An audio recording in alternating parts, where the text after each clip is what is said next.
السلام علیکم ورحمۃ اللہ وبرکاتہ۔ رب اشرح لی صدری ویسر لی امری واحلل عقدۃ من لسانی یفقہوا قولی۔ اعوذ باللہ من الشیطان الرجیم، بسم اللہ الرحمن الرحیم۔ تمام تعریفیں اللہ کے لیے ہیں جو تمام عالموں کا رب ہے۔ ہزار درود و سلام ہو اللہ کے رسول محمد صلی اللہ علیہ وسلم پر، جنہوں نے ہمیں عقائد، اخلاقیات، معاشرت، تجارت، معاملات کے ساتھ ساتھ میں مکمل طور پر علم طب عطا کیا۔ اور آج میری اس موضوع کا بحث علم طب پہ ہوگا، یعنی پروفیٹک میڈیسنس اینڈ سائنس کے اوپر۔ آج اگر آپ دیکھا جائے کہ اس 20ویں سنچری کے اندر اتنے ہزاروں ملٹی اسپیشلسٹ ہاسپٹلس کھل چکے ہیں، لاکھوں کے تعداد میں ڈاکٹر ہو، حکیم ہو، وید ہو آ چکے ہیں۔ اس کے باوجود نہ مرض تھم رہا ہے، نہ مریضوں کی تعداد میں کمی ہو رہی ہے۔ دیکھا جائے 100 سال کے پہلے لوگ جس بیماری میں مبتلا تھے اور ان کا علاج جتنے اچھے انداز سے ہوتا تھا، 100 سال کے اندر اتنا ہی خراب رزلٹ ہمیں واپس آ رہا ہے۔ 100 سال کے پہلے ان لوگوں کی عمر 100 سال، 90 سال، 105 سال ہوا کرتی تھی۔ بڑی مشکل سے آج کسی کی عمر تقریباً 50 یا 60 سال کے اندر ہوتے ہوتے اس کا انتقال 60 یا 70 تک ختم ہو جاتا ہے۔ کیا ریزن ہے؟ کیا مسلمانوں کے پاس کوئی سا علم نہیں ہے؟ کیا صرف اسلام عقائد اور اخلاق کے بارے میں بتایا ہے؟ کیا اسلام میں کوئی ہمارے پاس ایسا علم اللہ کے رسول صلی اللہ علیہ وسلم نے نہیں دیا جس کے استعمال کرنے سے بیماری سے محفوظ ہو جائیں اور جس کے استعمال کرنے سے مرض سے بچ جائیں؟ تو آج میرا موضوع اسی پہ ہے کہ اللہ کے رسول محمد صلی اللہ علیہ وسلم نے جو ہمیں دوائیں بتائے ہیں مرض کے تعلق سے، صحت کے تعلق سے، اس علم کو کہتے ہیں طب نبوی صلی اللہ علیہ وسلم، جس کو ہم انگلش میں پروفیٹک میڈیسنس کہتے ہیں۔ طب نبوی ایک کمپلیٹ سسٹم آف ٹریٹمنٹ ہے۔ اگر آپ دیکھیں گے ایلوپیتھک سسٹم آف میڈیسنس کے اندر لوگ روح کو نہیں مانتے، لوگ جو دکھتا ہے اس کے اوپر بحث کرتے ہیں۔ جو آپ کو سی ٹی اسکین میں نظر آ گیا، جو آپ کو ایم آر آئی میں نظر آ گیا، جو آپ کو ایکس رے میں نظر آ گیا، صرف اس کی بات کریں گے۔ مگر کئی ایسے امراض ہوتے ہیں جس کا دور دور تک کوئی بھی سونوگرافی اور بلڈ ٹیسٹ میں وہ امراض کی تشخیص نہیں ہوتی، صرف اور صرف اس کا تعلق روح سے ہوتا ہے۔ اور اللہ کے رسول محمد صلی اللہ علیہ وسلم نے ہمیں جو علم طب دیا ہے، اس کے اندر جسمانی امراض کے تعلق سے بھی بتایا گیا اور روحانی امراض کے تعلق سے بھی بتایا گیا۔ جب طب نبوی کا ذکر آتا ہے، ہمارے پاس صرف شہد اور کلونجی کا ذکر آتا ہے کہ کہیں نہ کہیں شہد کا اور کلونجی کا ذکر ہوگا، 7 دانے کلونجی کی کھانے کا ذکر ہوگا۔ مگر طب نبوی صرف شہد اور کلونجی کے درمیان محدود نہیں ہے۔ It is a very vast subject, اس پہ ریسرچ ہے بہت بڑا۔ اب یقین نہیں مانیں گے، آج میں آپ کو انشاءاللہ کوشش کروں گا، وقت ساتھ دے گا اگر اللہ سبحانہ و تعالیٰ نے توفیق عطا فرمائی، کہ کئی ریسرچ پیش کروں گا، اس میں سارے کے سارے ریسرچ غیر مسلمانوں کیے ہیں، مسلمانوں نے ہی کیا۔ اگر طب نبوی کے تعلق سے اگر آپ آج محنت نہیں کریں گے تو اللہ سبحانہ و تعالیٰ غیر مسلمانوں سے وہ کام لے رہا ہے۔ تو کمپلیٹ سسٹم پروفٹ میڈیسنس کیا ہے، اس کے تعلق سے کچھ چیزیں میں آپ کے سامنے آج پیش کرنا چاہتا ہوں۔ ایک ہوتے ہیں جسمانی امراض اور ایک ہوتا ہے روحانی امراض۔ چاہے جسمانی امراض ہو چاہے روحانی امراض ہو، اس کے تعلق سے 2 چیزیں بحث میں آتی ہیں۔ ایک ہوتا ہے پریونشن، دوسرا ہوتا ہے کیور۔ مثال کے طور پر اللہ سبحانہ و تعالیٰ اگر آپ دیکھا جائے قرآن کے اندر ذکر کرتا ہے بیماری کے تعلق سے، وہ آگے میں آپ کو سمجھاؤں گا۔ جسم کے امراض کو بھی بتایا ہے اور روحانی امراض کے تعلق سے بولا ہے، جیسا اللہ نے کہا کہ قرآن ایک شفا ہے۔ اللہ نے دو چیزوں کے لیے شفا رکھی ہے، ایک قرآن میں اور شہد میں، شہد میں جسمانی امراض کا اور قرآن کے اندر روحانی امراض کا۔ اسی طرح سے اگر آپ دیکھا جائے کہ روحانی امراض جیسے حسد، کینہ، بغض رکھنا، یہ بھی روحانی امراض کے اندر ہے۔ جیسا بد نظری ہے، جادو ہے، یہ بھی روحانی امراض کے اندر آتا ہے۔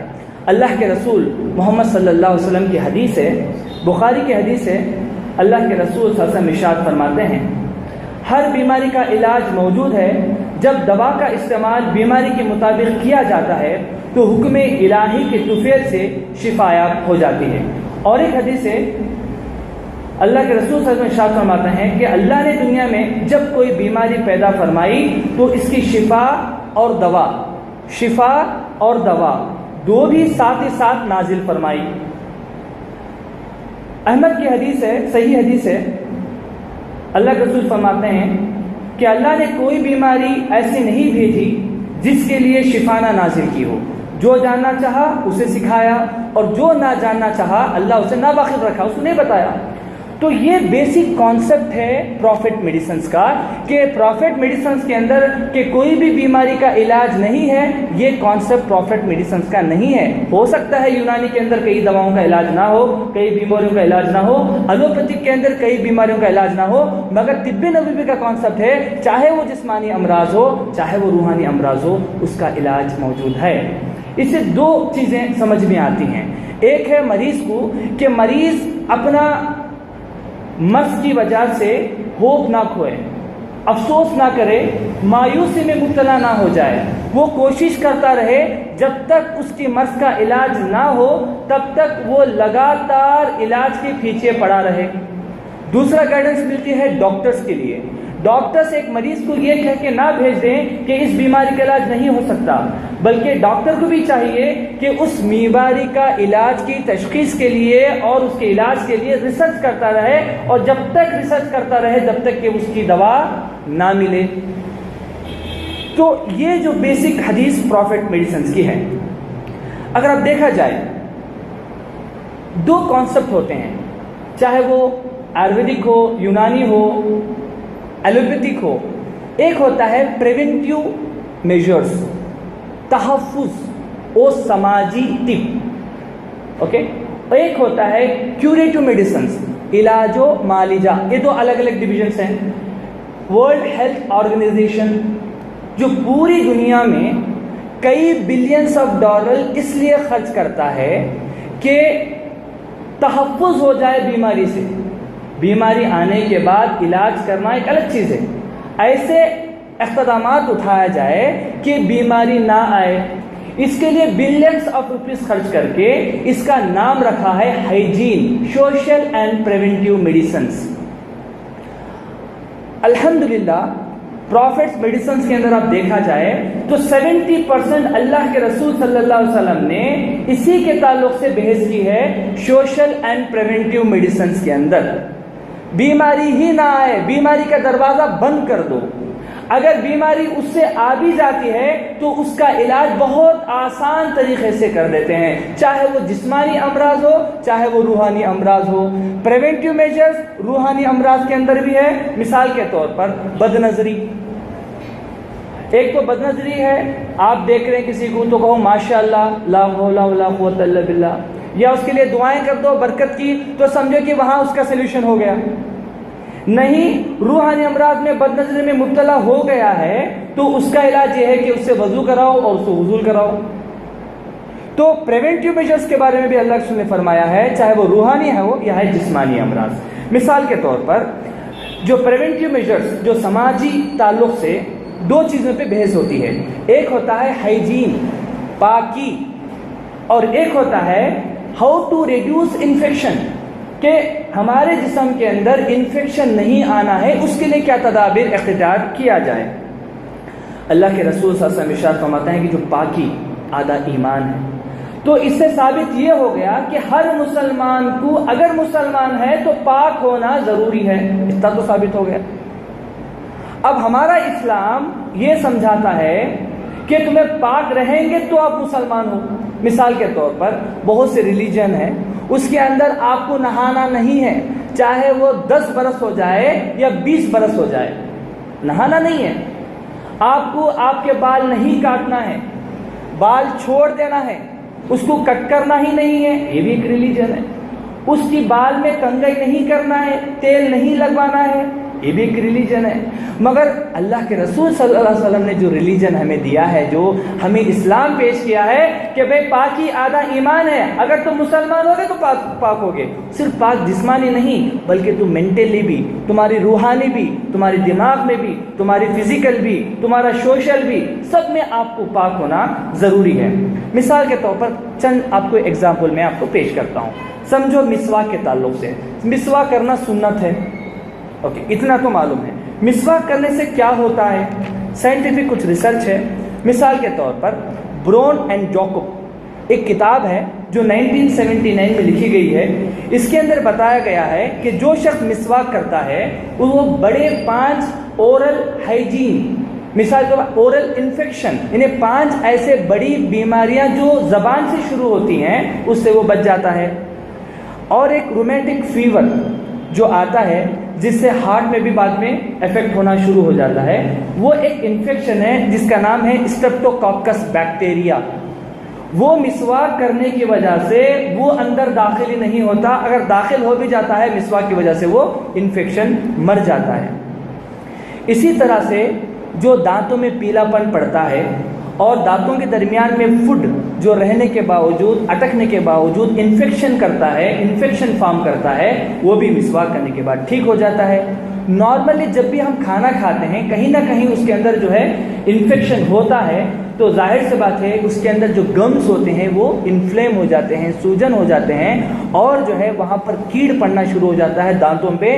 تو ریسرچ میں یہ ثابت ہوا ہے کہ جو بندہ مسواک ہر روز کرتا ہے اس کے انفلیمیشن بھی کم ہو جاتے ہیں، انیشل میں جو کیڑ بنتے ہیں وہ بھی اس سے فائدہ ہو جاتا ہے۔ اور طویل ریسرچ کے بعد یہ ثابت ہوا ہے کہ مسواک کرنے سے it is a best anti cancer, is a best anti cancer. جو بندہ مسواک لگاتار استعمال کرے گا انشاءاللہ اس کو کینسر نہیں ہوگا۔ اسی طرح سے شوگر لیول وہ بہترین ہے ڈائبٹیز کے لیے۔ اور اسی طرح سے ایک ریسرچ کیا گیا ہے 80 لوگوں کے درمیان، وہ 80 لوگوں کو 3 گروپ میں الگ الگ بانٹا گیا، جس کو بولتے ہیں کلینکل ٹریل۔ 2 قسم کے ٹریل ہوتے ہیں، ایک ہوتے ہیں اینیمل ٹریل اور ایک ہوتے ہیں کلینکل ٹریل۔ کلینکل ٹریل کے اندر 80 لوگوں کو 3 گروپ کے اندر بانٹا گیا۔ ایک گروپ کو 1 مہینے تک دیا گیا صرف اور صرف مسواک، اور ایک گروپ کو دیا گیا ہے ٹوتھ پیسٹ، اور ایک کو دیا گیا جو مارکیٹ میں ملتے ہیں ٹوتھ پاؤڈر۔ اور اس سے ثابت یہ ہوا کہ جو شخص مسواک کا جو ہے لگاتار استعمال کرتا ہے تو اس کو زیادہ فائدہ پہنچتا ہے کمپیریٹو پیسٹ جو مارکیٹ میں ملتی ہے اور جو پاؤڈر۔ تو ظاہر سے بات ہے اگر کوئی ایک بندہ ایک سنت کو اختیار کرتا ہے تو کئی اورل انفیکشن سے وہ محفوظ ہو جاتا ہے۔ اسی طرح سے ختنہ کرنے کا جو رواج ہے یعنی کہ سنت ہے تو وہ جو ہے مسلمانوں کے اندر ہے۔ مسواک مثال کے طور پر اگر کوئی بندہ جو ہے ختنہ کرتا ہے تو کینسر آف پینیس سے بچ جاتا ہے۔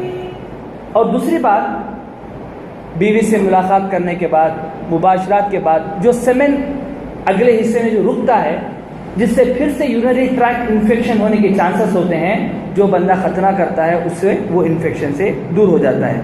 اس طرح سے جو ہے سرما لگانا، چھوٹی چھوٹی چیزیں ہیں۔ تو ظاہر سے بات ہے سرما دھول کو نکال دیتی ہے تو آنکھوں اس سے محفوظ ہو جاتے ہیں۔ اور بہت بڑی چیز ہے کہ نہانا، ہمارے پاس 2 چیزیں ہیں جو بہت کمپلسری ہیں۔ نماز پڑھنے سے پہلے آپ کو وضو کرنا ضروری ہے، آپ کو اس میں کمپرومائز نہیں ہے، وہ الگ چیز ہے کہ تیمم کرنا وہ تو الگ چیز ہے، مگر نماز اگر آپ صحت مند ہو، پانی ہو، تو آپ کو 5 وقت آپ کو وضو کرنا ہے اور پھر آپ کو نماز پڑھنا ہے۔ تو جب وضو کرتے ہیں اس کا سائنٹیفک ریسرچ یہ ہے کہ ناک میں جب ہم پانی ڈالتے ہیں، سب سے پہلے ہاتھ آپ نے دھو لیا، ہم جو ہے کھانے سے پہلے ہاتھ دھوتے ہیں، اور درمیان میں اگر ہمیں کوئی پیسہ دیتا ہے تو پیسہ لے کے ہاتھ جیب میں رکھتے ہیں اور پھر کھانا شروع کرتے ہیں. ہم سمجھتے ہیں کہ پیسوں میں انفیکشن نہیں ہے, اور آج یہ پروو ہوا کہ سب سے زیادہ انفیکشن پھیلتا ہے پیسوں سے, جو ہمارے پاس سب کے پاس سرکولیٹ ہوتا ہے. تو پہلے ہم ہاتھ دھوتے ہیں, اس کے بعد ناک میں پانی ڈالتے ہیں. ناک میں پانی ڈالنے کا فائدہ یہ ہوتا ہے کہ جو نیزل کیوٹی ہوتی ہے اس کے اندر جو گندگی جمع ہوتی ہے وہ پانی کے بار بار بار استعمال کرنے سے وہ پورا جو ہے نکلنا شروع ہو جاتا ہے. سمجھو کہ اگر آپ ناک میں پانی آپ نہیں ڈالیں گے, اس کے بعد اگر آپ ایک دن کے بعد اس کو نکالیں گے تو اس کے ساتھ خون نکلے گا اور وہ ہیل ہونے کے لیے فائدے لگیں گے.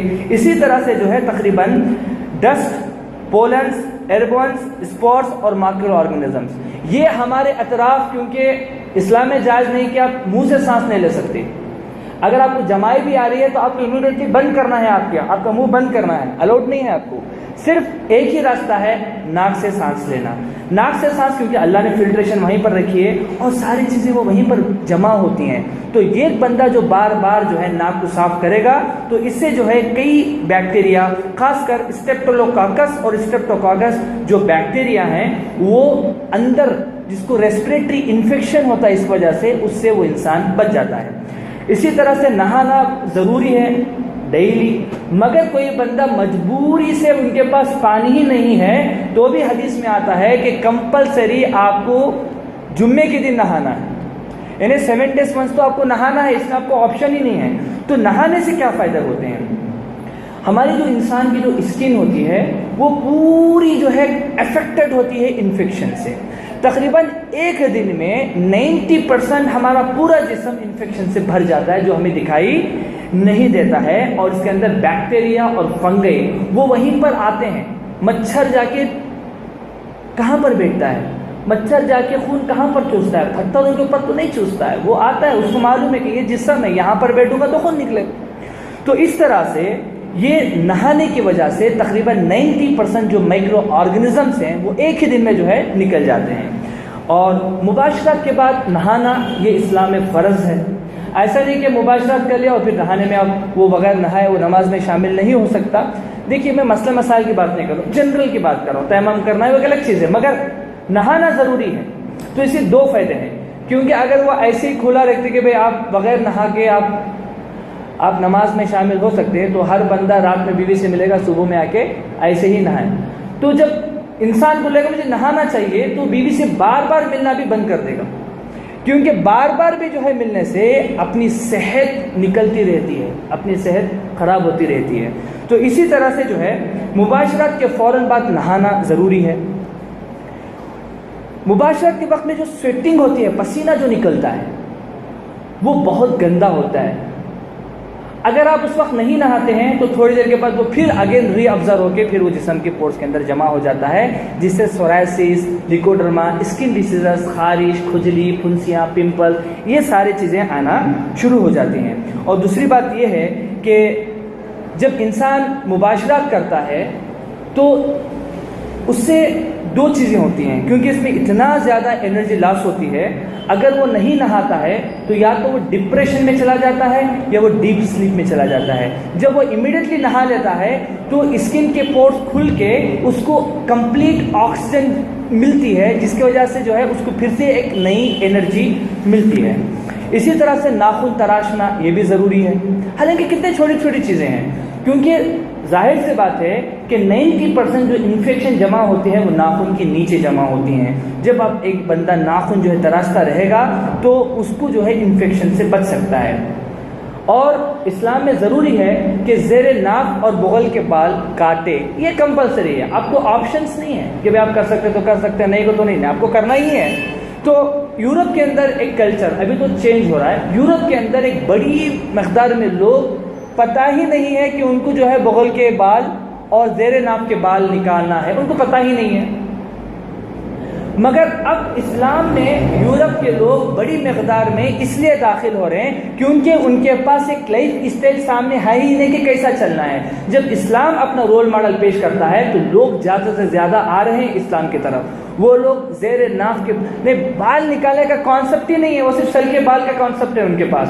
تو اس کی وجہ سے وہاں پر ایکولی انفیکشن بیٹھتا ہے، وہاں پر پس فارم کرتا ہے، السر پیدا کرتا ہے، اون پیدا کرتا ہے، جس کی وجہ سے 3 بڑے امراض میں وہ مبتلا ہوتا ہے، جیسے cancer of penis, urinary tract infection اور بیڈ ویٹنگ۔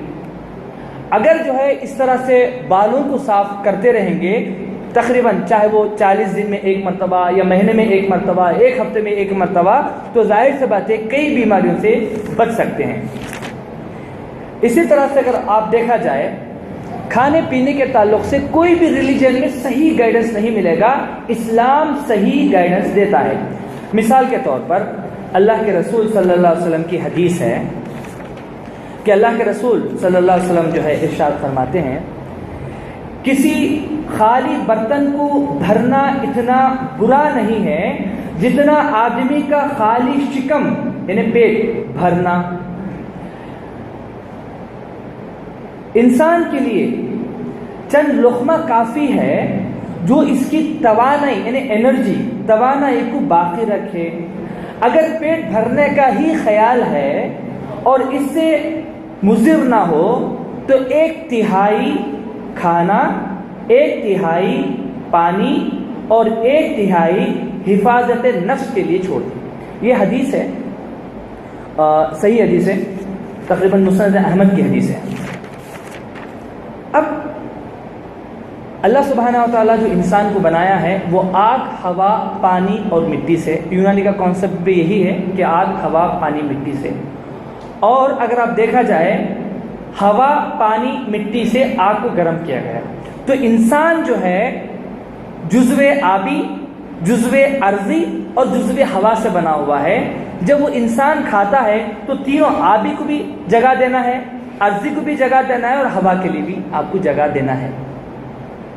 کوئی بھی سسٹم، کوئی بھی ڈاکٹر آج بھی پیٹ بھر کے کھانے کے لیے نہیں بولتا۔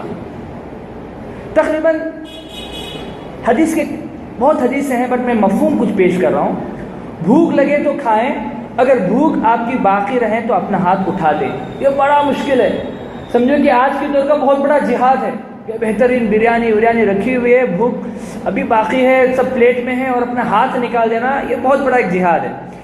اور ایک غذا ہضم ہونے کے بعد دوسری غذا کھائیں۔ سمجھو کہ دوپہر میں آپ نے کھایا، روٹی کھایا، ابھی وہ ڈائجیشن ہی نہیں ہوا، پھر شام میں پھر اسٹارٹ آپ کے بسکٹ، پھر وہ ڈائجیشن نہیں ہوا، موشن میں آیا ہی نہیں، پھر تیسری چیز، تو یہ کنٹینیوس جو کھانا یہ بیماری کو بلاتا ہے، انوائٹ کرتا ہے۔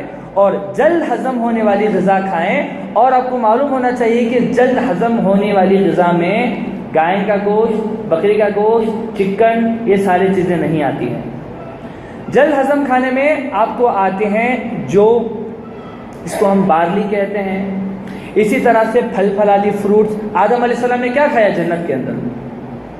فروٹس کا استعمال زیادہ کریں، اپنے جو پیٹ کو جو ہے زیادہ سے زیادہ فروٹ کا استعمال سے پیٹ بھریں یا پیٹ کو جو ہے انرجی دیں۔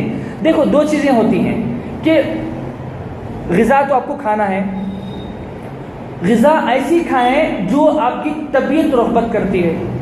آپ کو دل کر رہا ہے کہ آپ آج اڈلی کھائیں، مگر اتفاق سے یہ ہے کہ وہاں پر بریانی بھی رکھی ہوئی ہے، یہ ملتا ہی 20 روپے کے اندر، وہ 200 روپے کی بریانی ہے، رغبت آپ کی یہ ہے مگر آپ اس کو کھا رہے ہو، تو سمجھو کہ آپ کا ڈائجسٹو سسٹم خراب ہو جائے گا۔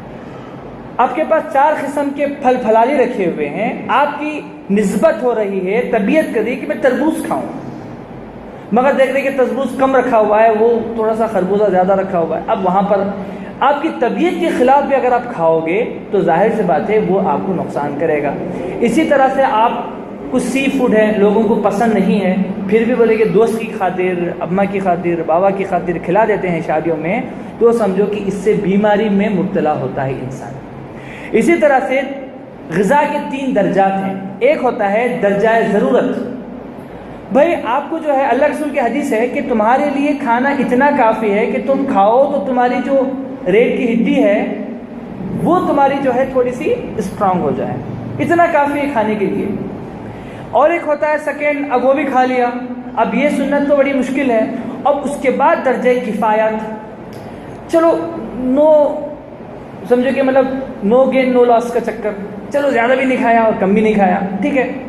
اور تیسرا ہوتا ہے جو درجہ زیادتی، جو ہمارے جو ہے گھر میں تو شاید ہم نہیں استعمال کرتے درجہ زیادتی کو، مگر دعوتوں کے اندر جو درجہ زیادتی کافی ہو جاتی ہے. جب درجہ زیادتی ہوتی ہے تو سمجھو کہ وہاں سے پیٹ تمہارا سامنے نکلنا شروع ہوتا ہے. کیوں؟ کیونکہ اللہ سبحانہ و تعالیٰ نے میٹابولزم جو رکھا ہے 1500 کیلوریز پر ڈے آپ کا ڈائجسٹیو وہ آپ کو آبزرو کرے گا. اور آپ نیٹ پہ سرچ کرو کہ 1500 جو کیلوریز ہیں وہ آپ کو بسکٹ میں 40 کیلوری، ایک آپ بنانا کھاؤ گے تو 100 کیلوری، آپ ایک روٹی کھاتے تو 200 کیلوری، اڈلی کے اندر 100 کیلوریز. سمجھو کہ 1500 تو صرف ناشتہ میں ہو جاتا ہے، دوپہر کا الگ پھر رات کا الگ. اللہ اکبر. کم از کم ہماری ڈائٹ اگر آپ کیلوری ملا کے میں مجھے اپنے آپ کو بول رہا ہوں کہ ناٹ لیس دین 10,000 کیلوریز ہم کھاتے ہیں. تو وہ تو 1500 برن ہو گیا، باقی وہ ڈپازٹ ہو گیا لیور کے اندر. اس کے بعد پھر نیکسٹ ڈے اسٹارٹ ہوتا ہے، کم از کم اپنے نیکسٹ ڈے کم از کم روزہ رکھ لیا تو ڈپازٹ پورا جو ہے پھر برن ہونے کے لیے نہیں، پھر نیکسٹ ڈے پھر اور پھر تھرڈ ڈے پھر فورتھ ڈے ہوتے ہوتے ہوتے کیا ہو جاتا ہے کہ لیور فیٹ ہو جاتا ہے. اگر کوئی غیر مسلمان کو فیٹی لیور الٹرا سونوگرافی میں بتاتا ہے تو سمجھو کہ اتنا پریشان ہو جاتا ہے ڈاکٹر اور مریض. مگر ہمارے مسلمانوں کو خاص کر فیٹی لیور آتا ہے تو فیٹی لیور تمہارے فیٹی لیور نہیں رہیں گے تو نہیں کیا عام ہے. میرے پاس جتنے بھی پیشنٹ آتے ہیں اگر مسلمان کو فیٹی لیور ہے تو میں اس کی کیئر ہی نہیں کر پاتا کہ ٹھیک ہے اب ہے تو وہ سب کو رہتا ہے. مگر یہ اسلام کمپلیٹ کھانے کی گائیڈ لائنس دینے کے باوجود ہم اس طرح سے کھاتے ہیں. اور اس طرح سے اگر آپ دیکھا جائے زیادہ کھا لیا، اب زیادہ کھانے کے بعد کیا ہوتا ہے نفسانی خواہشات میں اضافہ ہوتا ہے. جب انسان بھوکا رہتا ہے نا اس کو گناہ کرنے کا موڈ نہیں ہوتا. موڈ کب ہوتا ہے جب کھانا پینا سب کھا لیا درجہ زیادتی، اب بولتا ہے گناہ کرنے کا، تو اس سے جو ہے اس کی دنیا اور آخرت دونوں برباد ہونا شروع ہو جاتی ہیں. زیادہ کھا لیا تو کیا ہوگا؟ ہم سمجھتے ہیں ہماری امی بولتے ہیں زیادہ کھا بیٹا، پیٹ بھر کو کھا بیٹا. پیٹ بھر کو کھائے تو کیا ہوتا سنو. ایک ہوتا اوبیسٹی. جب اوبیسٹی آتا تو سب سے پہلے جب تم کھانا کھاتے وہ آپ کو جاتا تقریباً پیٹ میں جب کھانا ہضم شروع ہوتا تو سارے جو قوتیں ہیں وہ قوت ہاضمہ پہ لگ جاتی، تو آپ کی جو سوچنے کی صلاحیت ہے وہ کم ہو جاتی. سمجھو کہ مینٹل اسٹریس اس سے بڑھ جاتا اور اس کی جو تھنکنگ لو ہو جاتی، اور اسی طرح سے کولیسٹرول لیول بڑھ جاتا، لیور کے اندر فیٹ ہونا شروع ہو جاتا، ہارٹ کے اندر کولیسٹرول بڑھنے کی وجہ سے ہارٹ کے بلاکیجز بڑھ جاتے اور سڈن ڈیتھ ہو جاتا. جب کھانے کی بات آ گئی، آپ دیکھیے کہ KFC کی فوڈ کھاتے ہیں لوگ، میک ڈونالڈ کے جو بھی اسرائیل کے کھانے ہیں جو ہمیں بازار میں ملتے ہیں، واللہ میں نے جتنے بھی دیکھا ہے اس کے اندر کینسر آتا ہے. جتنے بھی پروڈکٹس ہیں چاہے وہ پیسٹ کی شکل میں ہو، چاہے وہ تمہیں اسکین کے لگانے والے جانسن اور جانسن بیبی کا آئل کیوں نہ ملتا ہو، بچوں کے لیے چاکلیٹس کیوں نہیں ملتا ہو، ساری چیزیں کینسر فارم کرتی ہے. اور اسٹارٹنگ میں تو کیا کرے گا لیور بھی بیچارہ کوشش کرتا ہے پوری طرح سے ہضم ہونے کی، مگر پھر وہ جو ہے اپنا ڈائجسٹ سسٹم خراب ہو جاتا ہے. مگر طب نبوی کے اندر باقاعدہ طور پر اللہ کے رسول صلی اللہ علیہ وسلم نے کھانے کے بارے میں بتایا کہ کیا کھانا کیا نہیں کھانا. اسی طرح سے اسلام میں مسلمانوں کو جائز نہیں کہ وہ خنزیر کا گوشت استعمال کرے. اور آج سائنٹیفکلی پروو یہ ہوا ہے کہ جو خنزیر کا گوشت کھاتا ہے اس میں اتنے گندے انفیکشن ہوتے ہیں کہ ایسے ایسے انفیکشن اس سے پھر سے وہ مر سے باہر نکلنا مشکل ہو جاتا ہے. اسی طرح خون نہیں پینا ہے، جائز نہیں کہ خون پینا، تو ظاہر سے بات ہے پیشاب پینا یہ جائز نہیں ہے اسلام کے اندر. تو ظاہر سے بات ہے اس میں کئی ایسے انفیکشن ہیں. ہم مسلمان جو قربانی کرتے ہیں نا، غیر مسلمان جو آ کے اس کو لیتا ہے، غیر مسلمان بھی بولتا ہے کہ بائی کڑے لے کوئی وانگ دبا بولتا ہے، جو بائی کے ہمارے بھائی کے جو ہے خسائی ہے اس کے پاس گوشت لو. کیونکہ ہم جب ذبح کرتے ہیں تو کیروٹیڈ آرٹری کاٹنے کی وجہ سے جتنا بھی بلڈ ہوتا ہے وہ نکل جاتا ہے باہر، تو انفیکشن سے صاف ہو جاتا ہے. جب وہ غیر مسلمان جب مارتا ہے اسپائنل کارڈ کو، خون اندر باقی رہتا ہے، وہ کھانے سے انفیکشن فارم ہوتا ہے. تو اس سے کئی بیماریاں. ورزش کے بارے میں جیسا مطلب گھوڑا ریزی ہو گیا وغیرہ وغیرہ، یہ سارے کرنے سے آج ہم بھی کھیلتے ہیں ماشاءاللہ، کرکٹ کھیلتے ہیں، فٹ بال کھیلتے ہیں، ہاکی کھیلتے ہیں، نہ جانے کتنے قسم کے گیم کھیلتے ہیں، مگر کہاں پر؟ موبائل میں کھیلتے ہیں. کوئی بھی میدان میں بہت کم لوگ کھیلتے ہیں. اب ظاہر سی بات ہے جب کرکٹ آپ کھیلو گے ویڈیو گیم میں تو پسینہ آپ کو تھوڑی نہ نکلے گا. ورزش تھوڑی نہ ہوگی. تو یہ ہمارا حال ہے آج مسلمانوں کا کہ اللہ کے رسول صلی اللہ علیہ وسلم نے اچھی باتیں بتانے کے باوجود ہم اس پہ عمل نہیں کرتے. اسی طرح سے کچھ بیماریاں ہیں ایلوپیتھک میں جس کو آٹیو امیونو ڈیسیزز کہتے ہیں، یعنی ایسی ساری بیماریاں جس کا علاج ہی موجود نہیں ہے. اس کی ریزن کیا ہے؟ اس کا ریزن یہ ہے کہ وہ اپنے باڈی کے اندر ایسے سیلز پیدا ہوتے ہیں جو خود اپنے سیلز کو مارنا شروع کر دیتے ہیں. تو ایلوپیتھک ڈاکٹرز پوچھتے ہیں بتاؤ ہمارے پاس علاج کیسا رہے گا کہ خود اپنے لوگ اپنوں کو مارے، اس کا علاج ہم کیا کر سکتے ہیں؟ اور ریسرچ سے ثابت یہ ہوا ہے کہ آٹیو امیونو ڈیسیز کیوں آتی ہے. ثابت ہوا ہے کہ ایک انسان مایوس ہو جاتا ہے اللہ سے، ایک انسان حسد کرتا ہے تو آٹیو امیونو ڈیسیزز فارم ہونا شروع ہو جاتے ہیں. کیونکہ انسان کی فطرت کے اندر یہ نہیں ہے کہ وہ دوسروں کو حسد کرے. حسد کے تعلق سے اللہ سبحانہ و تعالیٰ ارشاد فرماتا ہے کیا یہ لوگوں سے حسد کرتے ہیں اس فضل پر جو اللہ تعالیٰ نے انہیں عطا کیا. اسی طرح سے اللہ کے رسول صلی اللہ علیہ وسلم فرماتے ہیں حسد کے تعلق سے تقریباً 2 اقسام ہیں. پہلی اقسام حسد کا یہ ہے، مثال کے طور پر میرے بھائی کے پاس ایک چیز ہے، چاہے وہ رتبہ ہے، وہ چاہے مال ہے، میں چاہ رہا ہوں کہ وہ مجھے بھی چاہیے، یہ بھی حسد ہے. اور ایک حسد ہے اس کے پاس بھی نہیں رہنا، میرے پاس بھی نہیں رہنا، یہ دوسرا ٹائپ. دونوں حسد اسلام میں جائز نہیں ہے. اللہ سبحانہ و تعالیٰ اس کا توڑ بتاتا ہے، اے اللہ میں تیری پناہ چاہتا ہوں حاسد کے شر سے جب وہ حسد کرے. یہ اس بیماری کا توڑ بھی بتا گیا.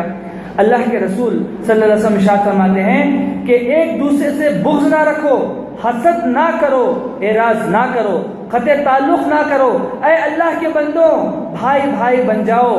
کسی مسلمان کے لیے حلال نہیں کہ وہ اپنے بھائی کے ساتھ 3 دن سے زیادہ گفتگو ترک کر دے. اسی طرح سے اللہ کے رسول صلی اللہ علیہ وسلم نے فرمایا حسد سے بچو، یہ نیکیوں کو ایسا کھا جاتا ہے جیسے آگ لکڑیوں کو کھا جاتی ہے. جو بندہ حسد کرے گا اس کو تو آخرت میں ہے ہی پٹائی، مگر دنیا کے اندر اللہ سبحانہ و تعالیٰ ایسے بیماری میں اس کو مبتلا کر دیتا ہے جس کا علاج بڑی مشکل سے ٹھیک ہوتا ہے. تو اللہ کے رسول صلی اللہ علیہ وسلم نے چاہے وہ جسمانی امراض ہو چاہے وہ روحانی امراض ہو، اس کا پریونشن بھی اللہ کے رسول صلی اللہ علیہ وسلم نے بتا دیا. یہ میں آپ کو بتانا چاہتا ہوں کہ جو ورلڈ ہیلتھ آرگنائزیشن نے جو ڈیفینیشن دیا ہے ہیلتھ کا، وہ ہے complete social, physical and spiritual well being. ایک انسان صحت مند اس وقت مانا جائے گا وہ اپنے سوشل میں بھی ہیلتھی رہے، اپنا فزیکل میں بھی ہیلتھی رہے اور اپنا اسپرچوئل میں بھی ہیلتھی رہے. آج ہمارے غیر مسلمان ہٹے کٹے تو ہیں مگر اندر سے جو ہے روح ان کی صاف نہیں ہے. اسی طرح سے یہ ساری چیزیں نے میں بتائی، اس کو کہتے ہیں پریونٹیو میجرز. علاج کیسے کرنا ہے؟ مثال کے طور پر اس میں بھی 2 اقسام. جسم کے امراض جیسے بخار ہو گیا، زخم ہو گیا، قبض ہے، جوڑوں میں درد ہے، مرگی کا سر کا درد، قلب کے امراض، استسقاء، پھوڑے وغیرہ وغیرہ وغیرہ، یہ ساری چیزیں آتی ہیں جسمانی امراض کے اندر. اور ہوتا ہے روحانی امراض. روحانی امراض کے تعلق سے اگر آپ دیکھا جائے قرآن میں اللہ سبحانہ و تعالیٰ اس کو 2 اقسام میں ڈیوائڈ کرتا ہے. ایک ہوتا ہے دل کے امراض اور دوسرا ہوتا ہے جسم کے امراض. اور دل کے امراض کے اور ڈویژن ہیں، ایک ہے شک و شبہ اور دوسرا ہے شہوت و گمراہی. اور جسم کے امراض میں اللہ فرماتا ہے ایک ہے فطری امور اور ایک ہے بے اعتدالی. میں آپ کو آگے بتاتا ہوں. قرآن میں اللہ فرماتا ہے فی قلوبہم مرض فزادہم اللہ مرضا، کہ ان کے دلوں میں شک کی بیماری ہے جسے اللہ نے خطرناک حد تک بڑھا دیا. تو اللہ سبحانہ و تعالیٰ نے یہاں پر شک کو کیا کہا؟ بیماری کا کہا. اللہ نے کہا، سورہ بقرہ ہے آیت نمبر 10، اللہ سبحانہ و تعالیٰ فرماتا ہے جن کے دلوں میں شک کی بیماری ہے اور وہ جو خدا کے منکر ہیں بول اٹھے کہ خدا اس سے مثال سے کیا ارادہ کیا ہے. یعنی سمجھو کہ تم جو شک کرتے ہو کہ اللہ ایک ہے، اللہ کے سوا کوئی معبود نہیں ہے، اللہ